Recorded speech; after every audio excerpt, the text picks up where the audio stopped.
Boa tarde a todos. Bem-vindos ao Salto, quem não é daqui. Bem-vindos à casa Centro Espírita de Jesus, quem já é de Salto também. Estou feliz de estar aqui, muito bom mais uma vez poder falar com vocês. Eu me sinto muito acolhida nessa casa, nessa cidade, assim como eu me sinto muito acolhida em Itu. Acho que essa região faz parte realmente da minha família espiritual. Como a Sonia comentou, meu nome é Cláudia, eu sou psicóloga e sou tanatóloga. Alguém sabe? Vocês sabem o que é uma tanatóloga? Estranho nome, né? Não é taróloga. Tanatóloga. Senão eu vou sair e vão me perguntar se eu tiro a sorte. Às vezes eu tiro azar também. Então, Thanatos, na Grécia, é o deus da morte. Diferente do Hades. Vou falar um pouquinho dele hoje.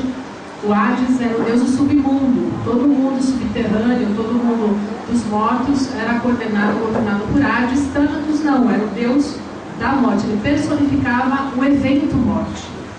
Ele era irmão de Hipnos, que é o deus do sono. Então a tanatologia é o estudo dos processos da morte do morrer. Então, como é que se dá? Como é que a gente aprende a ser um tanatólogo? Como se aprende isso? Eu fui fazer um curso na USP, uma especialização, que também é pós-graduação. Então, nós estudamos a morte nos seus mais variados aspectos, com um olhar multidisciplinar, interreligioso. Então, eu aprendi a morte no direito, a morte na psicologia, na medicina e por aí vai. E de tanto falar de morte, o meu amigo Tadeu disse que meu nome é Mortícia. Aí, em homenagem a ela, deixei meu cabelo crescer, eu só pinto ainda, mas se eu não pintar, juro que fica uma mancha branca aqui em cima fácil. Vou falar sobre morte é sempre um desafio. O desafio maior é para quem ouve, acredito. Porque eu já falei tanto que a coisa, o fenômeno vai ficando cada vez mais natural para mim. Não só por eu ser espírita, mas também por eu estudar bastante o fenômeno da morte, ter uma filha que trabalha com isso também na Unicamp, uma médica. Então, nós tratamos do assunto e trabalhamos com o assunto com muita frequência. O que realmente, preciso concordar, acaba transformando um tema que é denso em algo menos doloroso, menos angustiante. Mas eu quero já partir de imediato dizendo a vocês, eu sei que dói. Dói para mim também. Se eu tiver que enfrentar o luto, a perda de um ente querido, eu também vou chorar, também vou sofrer. Vai ser difícil para mim. Talvez eu não me revolte, como já não me revoltei com alguns parentes que se foram. Porque aí seria demais, né? A gente já aprendeu bastante coisa, inclusive como espíritas. Mas vamos falar hoje um outro aspecto. Geralmente eu falo sobre o processo de morte, o processo de morrer. Como é que é isso na cultura ocidental, como é que é isso para o brasileiro, como é que a gente encara o processo de morte. Mais que isso, o fato de nós não falarmos sobre a morte é um convite que eu faço a todos vocês nessa tarde, que a gente pare em algum momento para refletir sobre a própria finitude. Porque mesmo os espíritas, e isso é meio chocante, mesmo os espíritas muitas vezes têm dificuldade de lidar com o tema morte. Alguns espíritas, quando eu me proponho a fazer a palestra sobre morte, dizem, nossa, vira essa boca para lá. Parece até que quando a gente fala de morte, a gente chama ela. Não, não é verdade. Quanto mais nós falarmos, mais simples será, embora não indolor, mas mais simples será nós lidarmos com o fenômeno. E outra coisa, falarmos sobre a morte nos prepara para a vida. Vou fazer uma pergunta aqui. Quem gostaria de morrer de morte morrida rápida? Rapidinho, assim, dormiu e acordou. Bastante gente. Tem alguém que gostaria de morrer de morte morrida mais lenta? Um processo mais lento? Uma doença que arrasta por muito tempo? Não? Tá. Então eu tenho uma notícia para vocês. Eu sou há 5 anos, ele é meu amigo, e ele me avisou que hoje, no final da palestra minha, ele vai passar por aqui e vai levar todo mundo embora. Tudo bem? Tudo bem? Não tem ninguém para se despedir, não tem ninguém para perdoar, não tem nenhum papel enrolado, a vida está toda organizada, vocês não têm nenhum fechamento para fazer. Não tem ninguém para dar nenhum recado, nenhum filho, pai, irmão, tá tudo bem? Não, né? A gente tem que pensar um pouquinho mais sobre isso. Se a morte passar hoje, estamos prontos para dar as mãos e iremos embora com ela? Ou deixamos alguma coisa em aberto? Ou será que a gente ainda tem que fazer alguns fechamentos? Eu, por exemplo, tenho meu kit de velório. Vocês têm um kit de velório? Eu tenho. Me espanta ver tanto espírita sendo enterrado como católico. Eu fico impressionada. Chega lá na hora H, estão fazendo terço. Tem um monte de flor, tem um monte de vela, caixão aberto. Como é que morre o espírita, vocês sabem? Igualzinho qualquer outro, né? Mas como é que ele é velado? Como seria? Qual seria o ideal? Alguém leu aqui o livro Voltei, de Francisco Cândido Xavier, do irmão Jacó? Já, alguns já, vejo uma cabecinha, outros estão assim. Leiam. O irmão Jacó era um grande tarefeiro da FEB, vice-presidente da FEB judeu, que se tornou espírita. E o que ele diz pra gente? Muito interessante. Que quando ele foi desencarnar, quando ele estava no processo de desencarne, que ele foi convidado a assistir o próprio velório. E ele ficou chocado, horrorizado, porque ele viu um monte de gente conversando, fofoca, piada política. Já tinha aquela discussão do PT, PSDB, não, acho que não, faz tempo. Mas vários assuntos, nenhuma prece, nenhuma vibração, nenhum pensamento se dirigia a ele. E ele ficou pesado, com muita dificuldade no próprio desligamento com o corpo. De repente ele olha do lado de fora e vê nos Hercúleos uma luz chegando, e isso chama a atenção dele e fala: uia, o que será que é aquilo? Então ele segue em direção e encontra uma pessoa fazendo uma prece para ele, a única. Foi o único que se lembrou de realmente enviar energias amorosas para aquele irmão que estava se desligando. Então, isso está no meu kit de velório. Eu peço às pessoas, quem não tiver afim, não fica. Quem tiver afim, por favor, eu preciso da prece, porque eu também tenho muitas dificuldades. Bom, mas vamos deixar um pouquinho o processo de morte, o velório, vamos falar até que a morte nos reúna.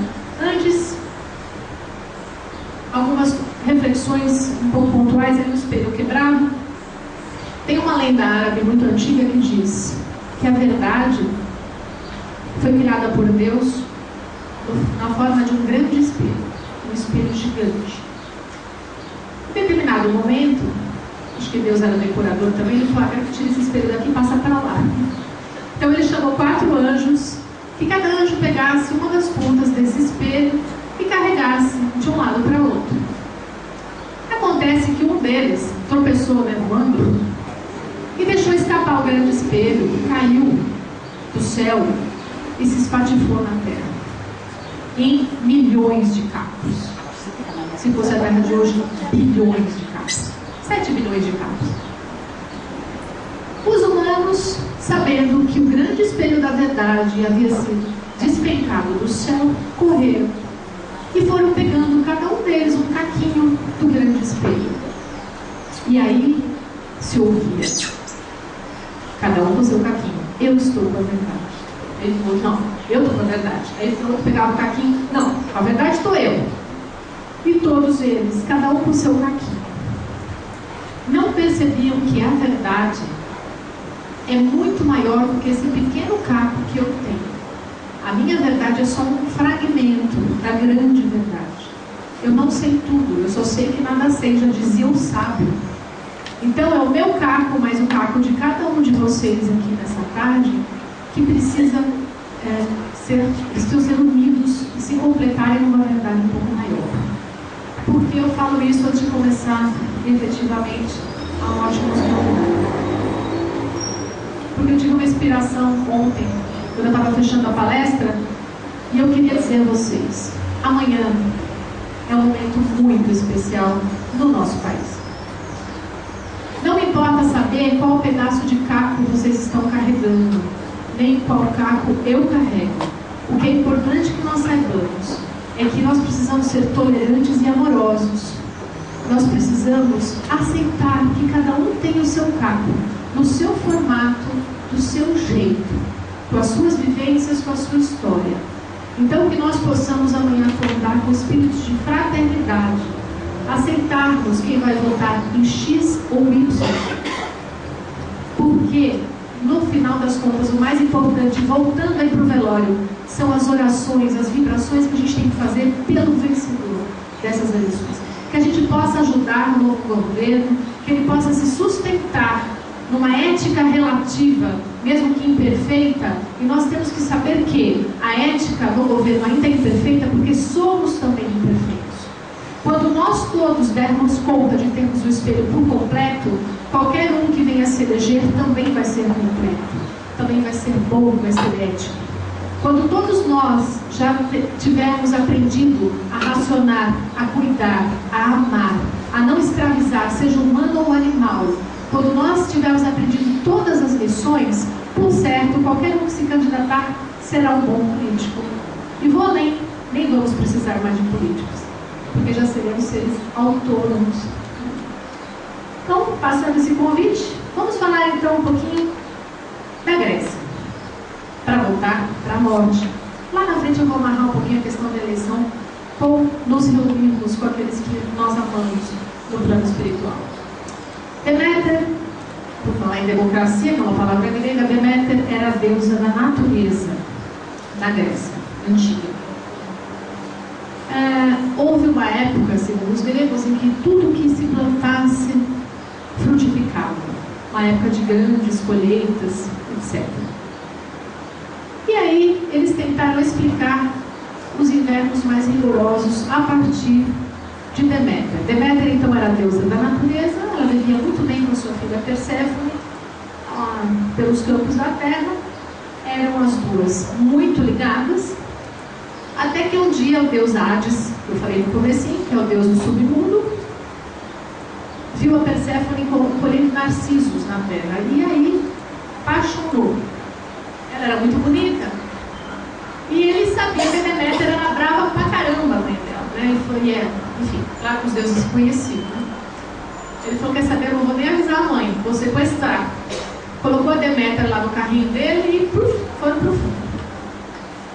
E aí Deméter procura a filha, procura e não acha. E aí começou um grande inverno na Terra, com grandes dificuldades para toda a população humana. Zeus não estava nem aí para a situação da Deméter, mas quando os humanos começaram a orar pedindo socorro, porque estavam definhando já de fome e frio, Zeus decide pedir ao Hermes, que é o mensageiro dos deuses, que fosse até Hades e conversasse com ele a respeito. Então Hermes desce ao submundo e fala, Hades, pelo amor dos meus filhinhos, libera Perséfone, porque a mãe está matando todo mundo lá em cima, de tanta tristeza. Ela está vivendo um luto tão difícil que nada mais brota em volta dela. Falou, e a Perséfone estava em jejum total lá. Ela falou, também não vou comer, já que me sequestrou. Só que num determinado momento, até que ela curtiu um pouquinho o jeito do Hades, e ela resolveu comer sementes de romã. Quando ela aceitou comer as sementes de romã, o Hades falou, agora você pode subir. Agora você conhece um pouco da minha verdade, do mundo espiritual, do mundo dos mortos. Eu vou deixar você subir, mas nós vamos negociar. Você só vai passar 9 meses com a sua mãe, não o ano inteiro, não 10, não 11, e os outros 3 você volta a ficar comigo, senão eu vou morrer de saudade. Ela aceita, a mãe, meio injuriada, aceita, e Perséfone volta para a terra. Então a primavera surge. A primavera, o verão. No outono é a mãe que começa a chorar suas lágrimas, sabendo que a filha vai voltar ao submundo. E aí surge o inverno. E assim os gregos explicaram as 4 estações. As 4 estações são representadas então pela fase, pelo ciclo vida, morte. E se nós formos observar a natureza de modo geral, é isso. Uma árvore, uma flor, as plantas, os animais. Existe um ciclo na natureza com o qual nós esbarramos diuturnamente, mas temos dificuldade de aprender com o ciclo da natureza. Nós vivemos como se fôssemos imortais. Vivemos como se fôssemos imortais. E falo isso sem nenhum peso na minha consciência. Porque muitos de nós passamos a vida toda sem pensarmos no momento em que vamos ter que nos separar disso tudo. O próprio irmão Jacó, no livro Voltei, passa por dificuldades quando ele vê os livros. ele sente muita dificuldade de se libertar dos livros que ele tinha. Essa história também nos mostra que a morte pode realmente nos surpreender. Ela realmente pode bater na porta do centro espírita e nos levar embora daqui a pouquinho. Então, refletir sobre a vida é uma urgência a partir da perspectiva da morte, porque muda tudo. Se o nosso empenho é ganhar dinheiro, acumular, viajar, curtir, sobre essa perspectiva tudo muda, porque aí nós deixamos de ser turistas existenciais e passamos a ser peregrinos. Nós vamos desejar fazer algo diferente no planeta a partir dessa perspectiva, principalmente se for de acordo com a visão espírita. Os deuses olímpicos eram imortais, quer dizer, para Deméter era impensável perder a filha, mas até ela perdeu. E para nós? Como é que é pensar na partida de um ente querido? Angustia? Muito querido, eu estou falando. Angustia muito, né? Com certeza. Fecha? Dá medo? Claro que dá. Existem alguns instrumentos que a gente pode usar para aliviar um pouco esse medo? Sim. Imaginar a situação, mas mais que isso, é viver de tal forma que nós tenhamos a esperança do reencontro. E aí é o ponto central da minha palestra aqui hoje. A Perséfone é a representação da própria mediunidade, porque ela fala com os mortos e fala com os vivos. Na Grécia isso era muito comum, né? Esses jogos ouviram falar das pitonisas. Então, a mediunidade não é, de forma alguma, privilégio de espírita. A mediunidade existe desde que existe ser humano. E o luto, a elaboração deste luto, passa pelo fenômeno da tristeza. Muito cuidado, eu peço sempre esse cuidado das pessoas. Não tratemos como depressão o que é tristeza derivada de um luto. Depressão é outra coisa. Depressão é quando nós temos diversos sinais e sintomas por mais de 15 dias, juntos, e não passam mediante nenhum tipo de atividade extra. Então, por exemplo, a pessoa não quer comer ou come muito, não quer dormir ou dorme muito, não tem força para ir trabalhar, a pessoa tem agitação motora ou lentificação, fica muito quietinho, tristeza exacerbada entra, entre outros sintomas. Eu tenho mais ou menos 15 sinais e sintomas, aí é depressão. Agora, desencarnou alguém da família, faz 9 meses, e a pessoa está triste, não está com muita vontade de fazer as coisas, faz tudo arrastado, é depressão? Não, está elaborando um luto. Então, muito cuidado para não querer entrar com remédio, ou querer levar para psiquiatra, porque não precisa. Luto é natural.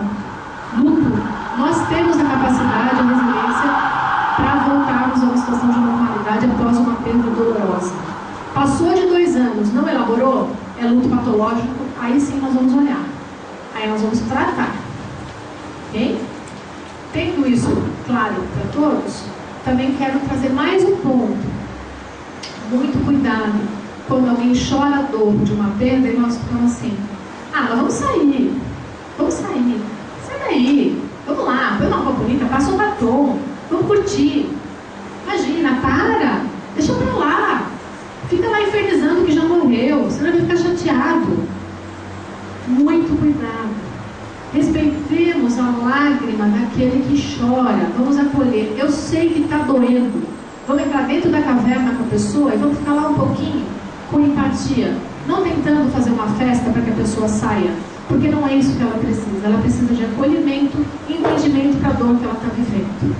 Ela precisa experimentar a dor, e é através da dor que ela vai elaborar o luto e sair transformada dessa saga do luto. Ela vai sair mais forte.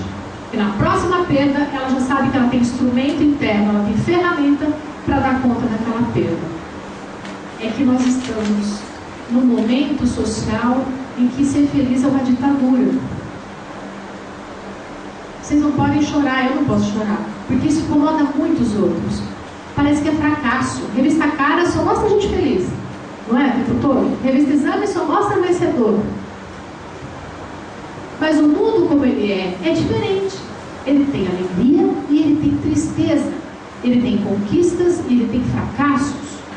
E o fracasso fracasso maior, segundo o Ocidente e a medicina, é a morte. Por isso que nem se fala sobre morte. A morte, imagina, não vamos falar sobre ela, porque causa angústia, não é? Mas ela faz parte da nossa realidade. Deixar de falar não vai afastar a morte, só vai torná-la muito mais difícil quando ela bater a nossa porta. Aí a Perséfone comendo arrumando. E as religiões e a morte? A visão da morte para o espírito, eu acho que está tranquilo aqui. Todo mundo já sabe que o corpo vai e a alma fica. Aonde ela fica, não sei, os meninos que vão contar, o Klaus e o Tadeu, algumas para um lado, outras vão para o outro, outras ficam por aqui mesmo, né? Muito bem. Mas para outras religiões é um pouco diferente. E é bom nós conhecermos, porque isso diminui preconceitos. Me assusta muito quando eu percebo na fala do espírito alguma coisa assim: ah, sabe o que é? Eu sei do espírito, eu sei mais, né? O outro, coitadinho, o que vai ser dele no mundo espiritual?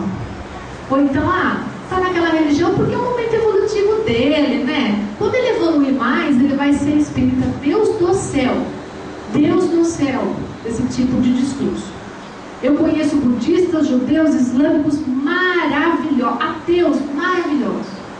A lei divina é uma só para todos. Andou na lei, não importa no que você acredita. O espiritismo ajuda. Sou espírita, eu sei. Mas precisamos andar longe deste preconceito. Perceber a forma de visão da morte nas outras religiões me ajuda também a trabalhar quando alguma outra pessoa de outra religião está passando pelo luto. O que ela acredita? Eu vou ter que enfiar a goela abaixo dela? Não, olha, tem mundo espiritual, tem nosso lar. Se a pessoa tem uma crença totalmente diversa minha, não. Mas eu posso trabalhar dentro dessa realidade, dessa pessoa, desse irmão, dessa irmã, e ajudá-la do mesmo jeito, com uma mensagem de esperança, de otimismo, mesmo de alegria e de entendimento com relação à dor vivida. Para os judeus, existe a reencarnação. Para os hindus também. Para os budistas também. Um monte de gente acredita em reencarnação, né? Legal. Só os católicos, protestantes não. Ateus, óbvio, pela própria configuração filosófica. Mas para os judeus, em especial, a pessoa desencarna e o caixão é fechado. Nós não podemos ver o corpo. O corpo é tratado com muito respeito. Eu gostaria de ser enterrada como uma judia, porque o corpo é tratado com muito, muito respeito.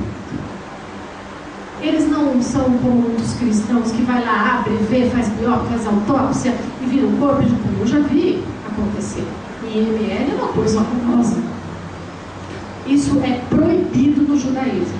Morreu um judeu, imediatamente uma equipe do cemitério judaico, tem um Imbu, por exemplo, Rabrakadisha chama, eles são chamados e então eles vão atender a família e eles separam o corpo e ali a família fica tranquila porque há um cuidado com aquele corpo. Ele é limpo. Jesus passou por isso, vocês lembram? Ele foi limpo, foi perfumado, depois foi envolvido num pano que hoje é chamado de sudário. Todo judeu é enterrado em caixão simples, de forma muito simples. E o corpo é tratado com muito carinho. Depois da morte, esta alma vai para algum lugar que só os cabalistas se preocupam em estudar. Eu não sei, não sou cabalista. E reencarnam. Segundo os judeus, eles reencarnam sempre como judeus. Ok? É bom que a gente saiba disso. Já os hindus, morreu, joga no rio, né? Alguns. Não. Os hindus falecem também, reencarnam. Geralmente nas mesmas castas. Então você vê que tem um olhar conservador entre uma religião e outra. Quem é de uma casta, sempre na mesma casta. Quem é judeu, sempre judeu. Já os budistas, não. Aí vale tudo. Desencarnou, pode voltar como formiga, elefante, girafa, tudo isso. Também ser humano. Uma coisa que me agrada muito dentro do budismo também é o cuidado no processo de morte. Vocês sabiam que o budista do Zen budismo ele ora 50 anos pelo parente desencarnado? Então, 50 anos. Porque até então é o tempo que eles acreditam que o parente já pode ter voltado para a Terra. É mais ou menos o tempo que o espírita também conta.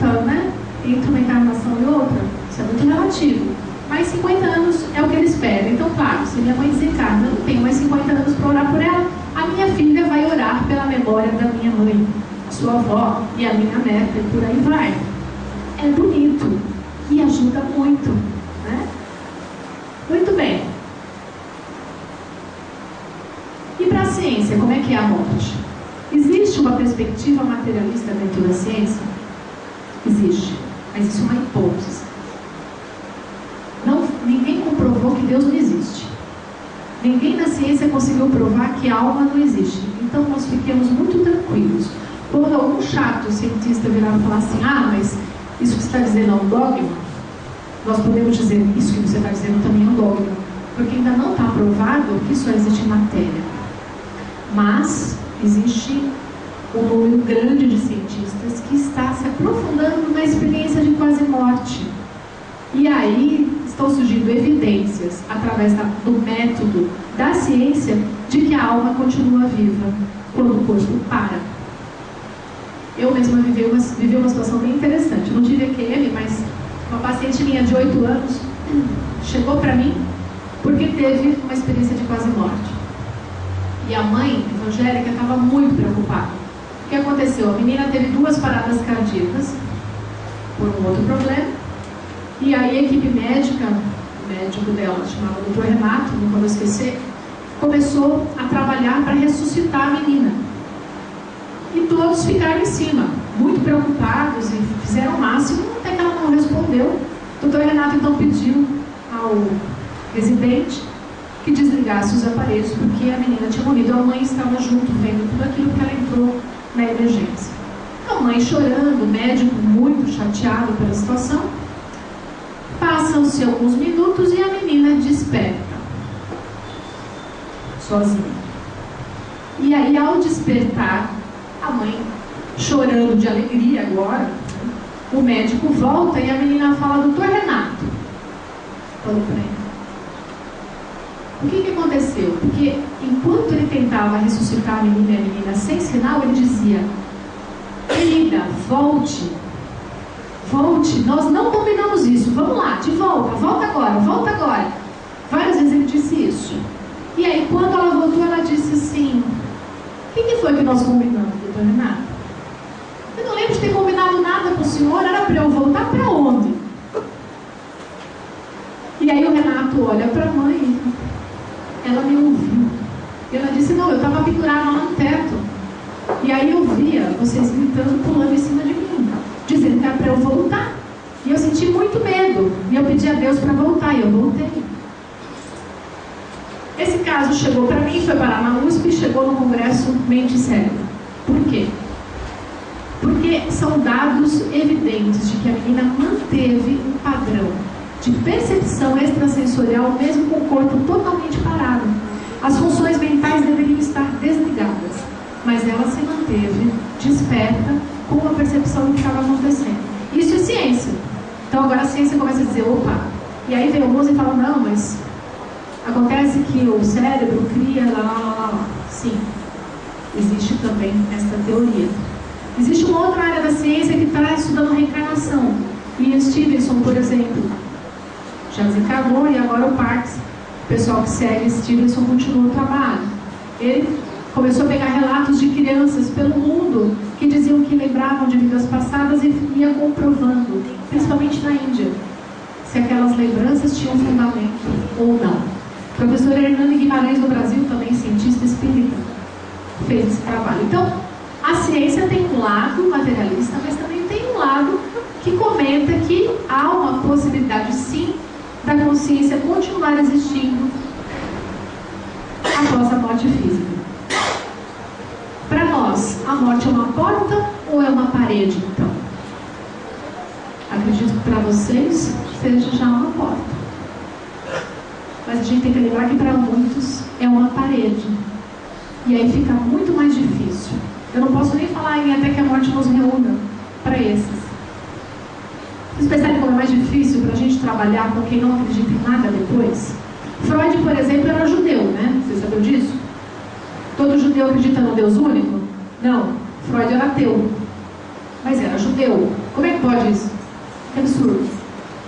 Ele dizia, não, enquanto etnia, eu pertenço a esse povo.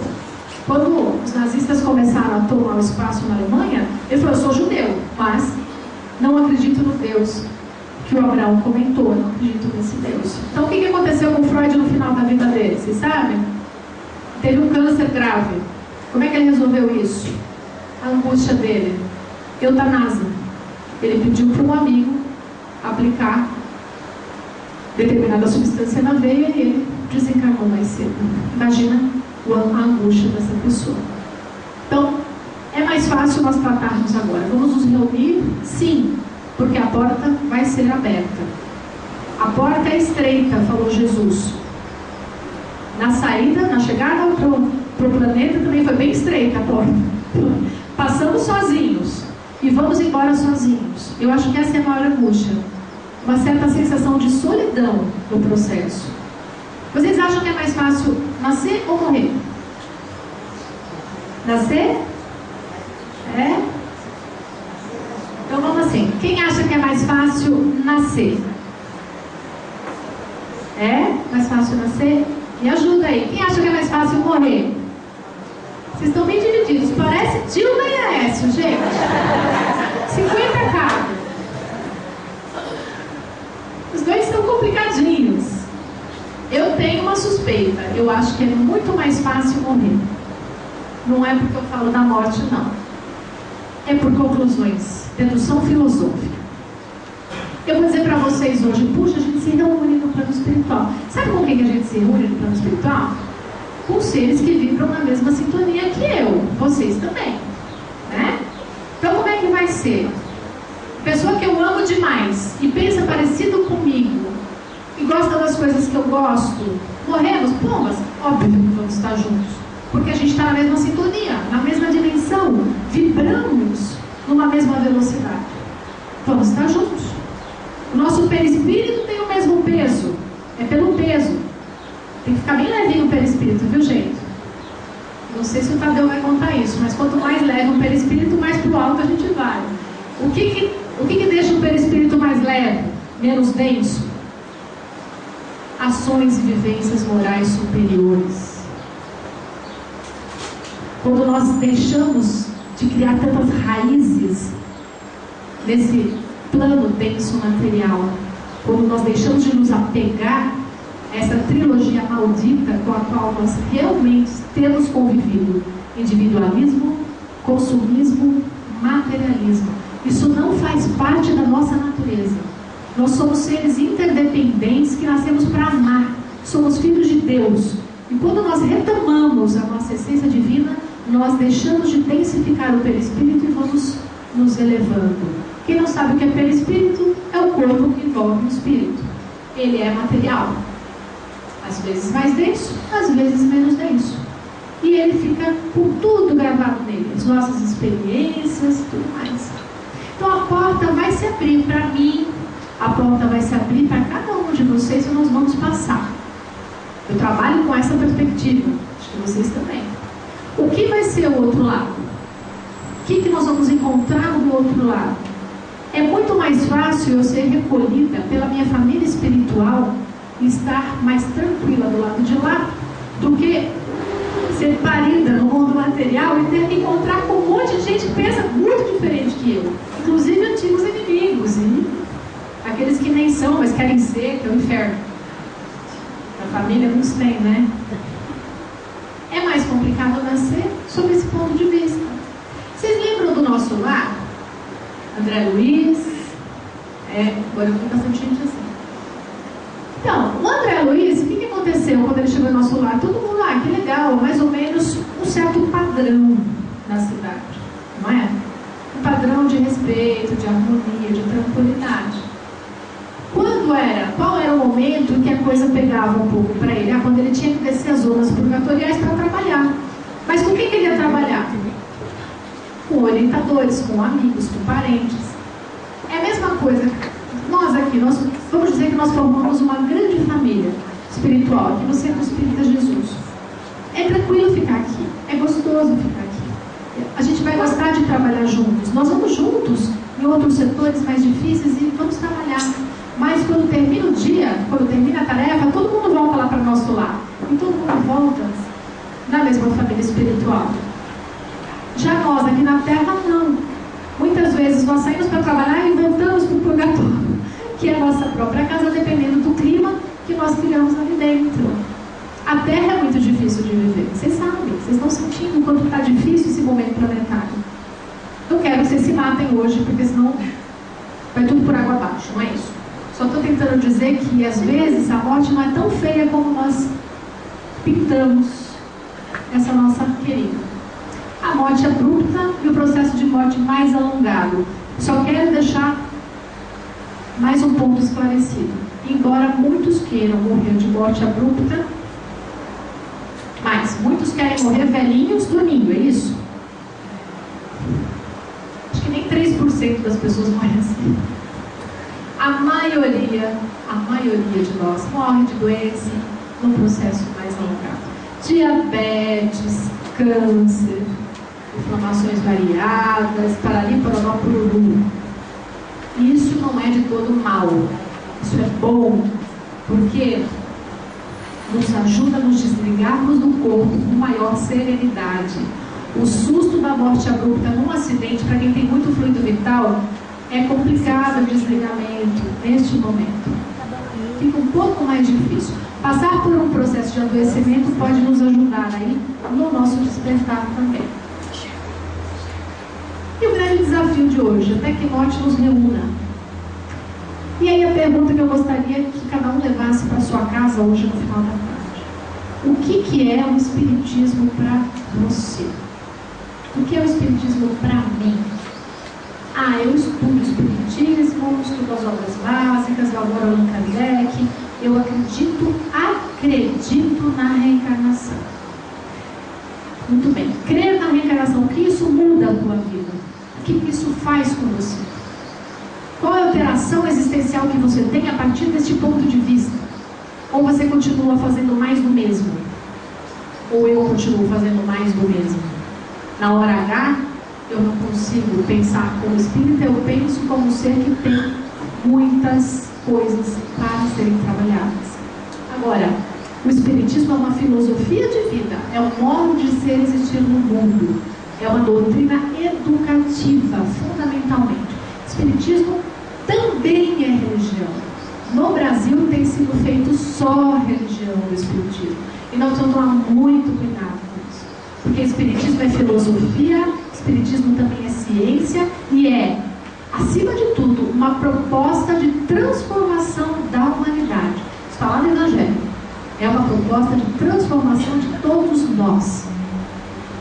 E aí eu vou retomar lá os caquinhos de vidro lá no começo. Quando nós conseguimos nos transformar, nós, de forma individual, nós acabamos influenciando o meio que está à nossa volta. Isso é um caminho sem volta, tanto para o bem como para o mal. Somos todos responsáveis pela falta de água? Somos. Sabe por quê? Porque nós desmatamos. Sabe por quê? Porque nós queremos bife no prato. Olha só. Olha só o que eu fui falar hoje. Mas a pecuária faz existir a necessidade do pasto. A pecuária faz existir a necessidade da soja para se transformar em ração para gado, enquanto os africanos e muitos outros morrem de fome pelo planeta. O que nós usamos para alimentar o gado alimentaria a população humana 2,5 vezes, sem ninguém passar fome e ainda mantendo desperdício. Então, essas reflexões todas precisam entrar no cardápio do nosso dia a dia. É mais fácil nós sentarmos e reclamarmos do Alckmin, que não entrou no projeto de melhoria de captação da água de São Paulo. Ele está errado, eu também acho. Não vou entrar aqui nesse mérito. Mas a responsabilidade é de todos, é nossa, é individual. Precisamos mudar. Por mais que os políticos façam, por mais que eles se esforcem, o planeta é finito.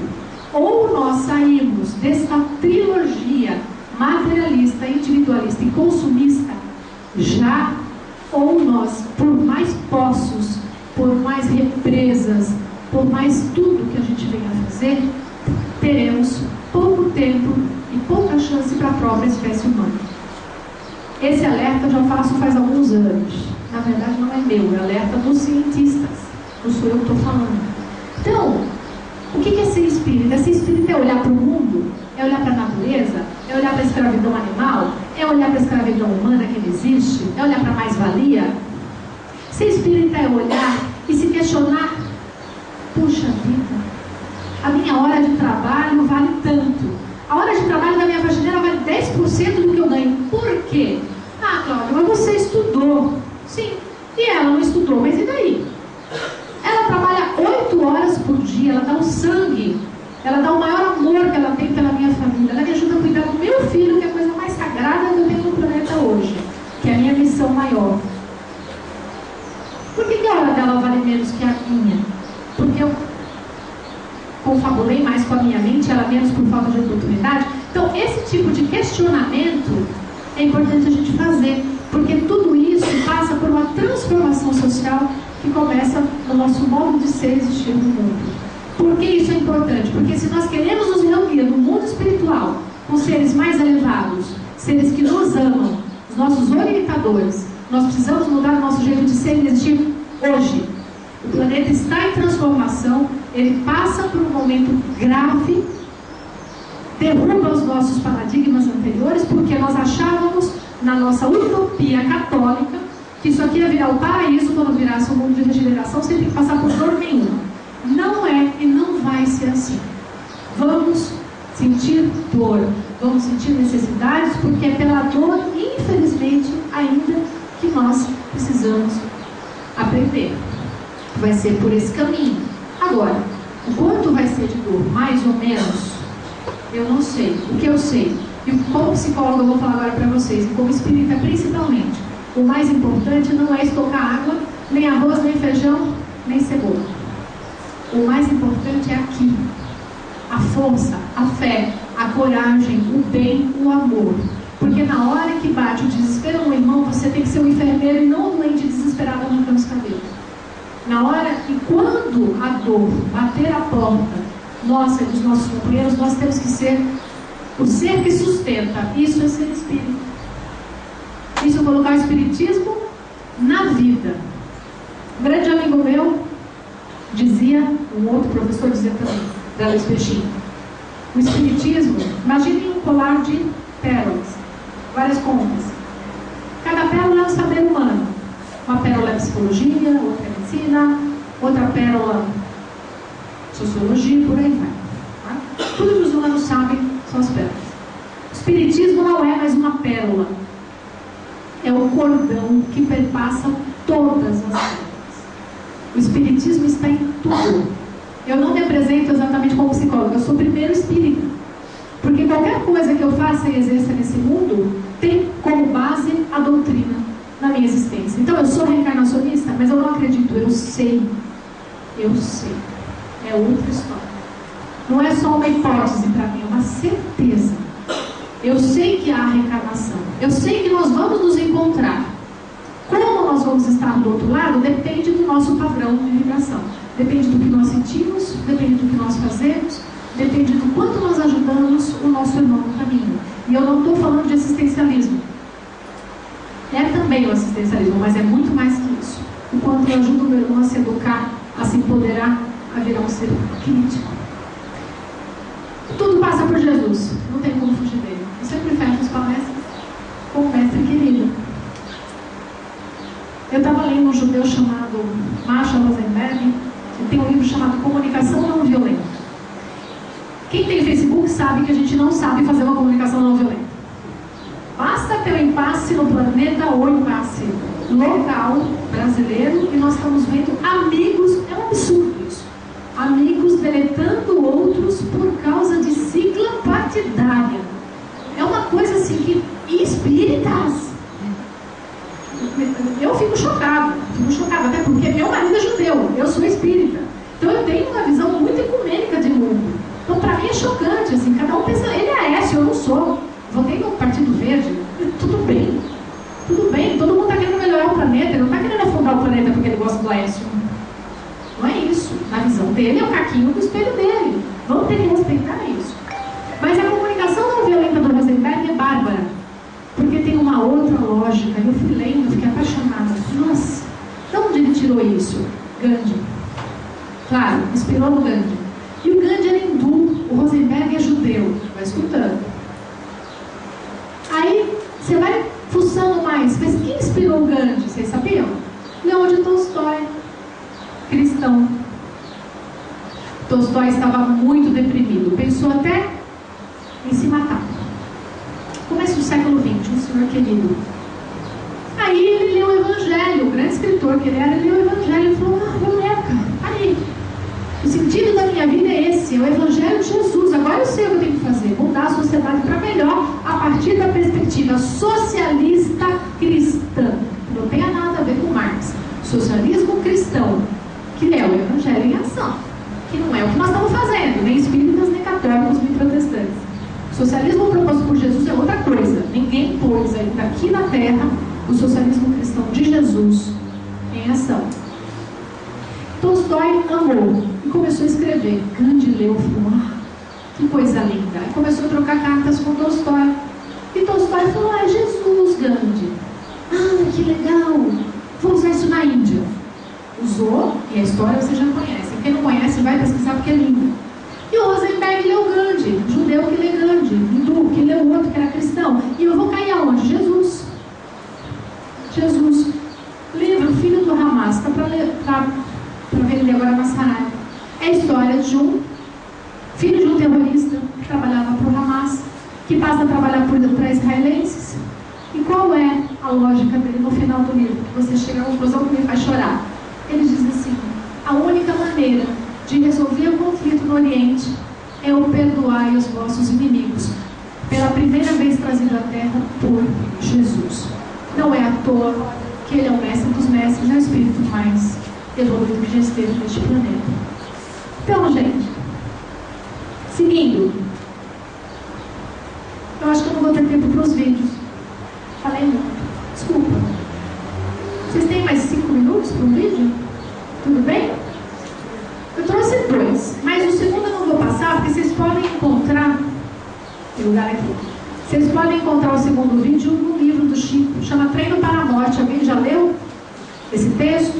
Não é o livro, é um texto escrito pelo irmão X, Humberto de Campos. O texto chama Treino para a Morte, lição de casa. Tudo bem? Leiam esse texto, ele é bárbaro. Quem botar o texto em ação, vocês podem ter certeza, eles vão estar com os melhores parentes no mundo espiritual, reunidos e tranquilos e felizes, trabalhando, com certeza. Já esse vídeo é para fechar hoje. Alguém aqui assistiu Amor Além da Vida? Filme. Todo mundo já chorou com ele? Robin Williams, saudade dele. São alguns flashes do filme para a gente retomar tudo que eu falei. Então nós vamos ver o momento de encontro, o momento do desencontro, da despedida, do desespero, do luto, da retomada e do reencontro no mundo espiritual e depois a reencarnação. Eu espero que todos vocês relembrem. Quem não assistiu o filme, convido que assistam. Espero que faça sentido para todos nós. Então a gente fecha. Vamos ver se vai.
embora o filme não seja espírita, essa parte representa a sintonia dos dois no sentimento, a tristeza de uma percebida e causa muita tristeza no outro.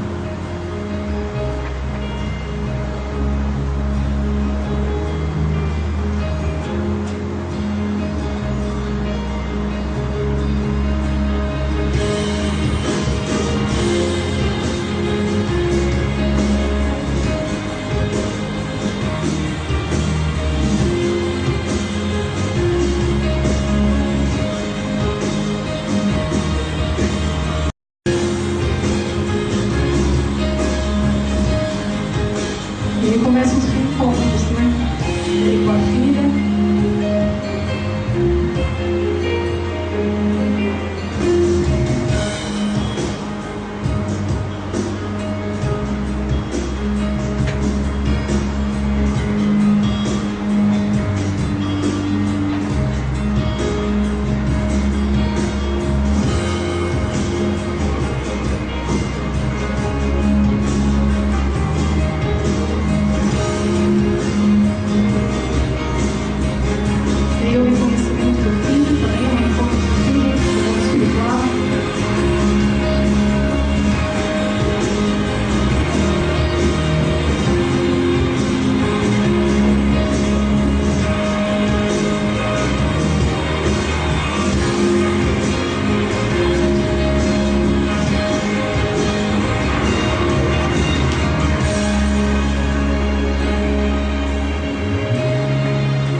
Suicida, ele vai até o que a gente pode chamar de Vale dos Suicidas.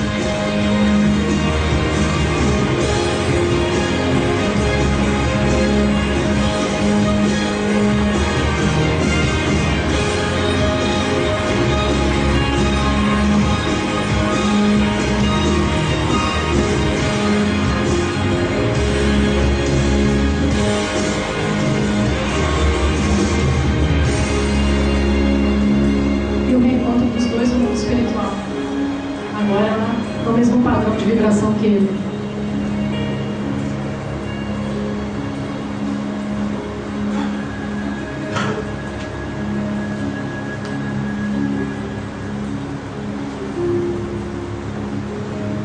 E a necessidade da reencarnação. Os dois voltam para tentar fazer direito.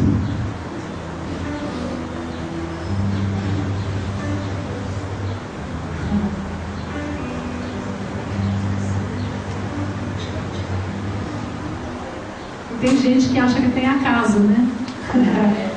É muito legal. Quem não viu o filme ainda, vão ver.